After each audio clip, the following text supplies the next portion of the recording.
Davis, in your view, what are the biggest structural barriers that are keeping young people not to engage with meaningful participation into Kenyan politics? Structural barriers. Yeah. What I will say is that the first thing is the structure in the political institutions. Okay.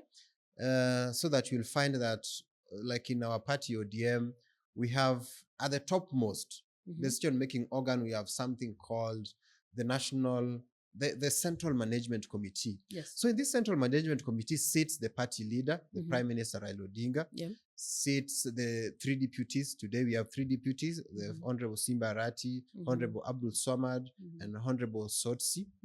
Sits there, Executive Director of the party, Professor Oduro Ngwen. Yes. Sits there, the Secretary General, Honorable Edwin Sifuna.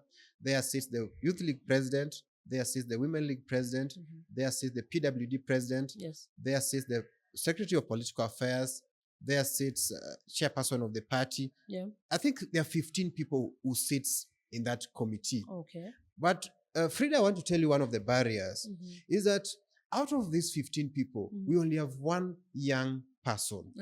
So that if this one young person wants to address the issues of this 70% of the young people, and is stopped by these 14 people, you will have no voice, you will have no partner, you will have no companion in this committee to second him, that now to back him up and say, yes, I agree with the chairperson of the Youth League. The youth, this is what the youth are saying. Do you know what those old men in that committee say, or old women? They say that, but these young people, we live with them in our houses. And then you wonder, Frida. Sure. The young people you live with in your houses are sons and daughters of MPs and ministers. They don't reason as us. Those are spoiled brats. So you cannot compare them with us who live here in the streets and know the everything that is here in the streets. So Frida, I want to say that representation in party organs. And Frida, I want to get you from the top decision making to the second top decision making table. Is called the NEC, the National Executive Council.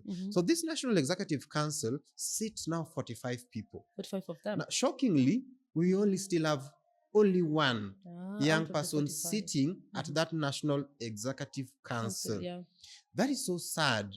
So the young people, the voices of the young people are not well represented in this top decision-making organs of the party.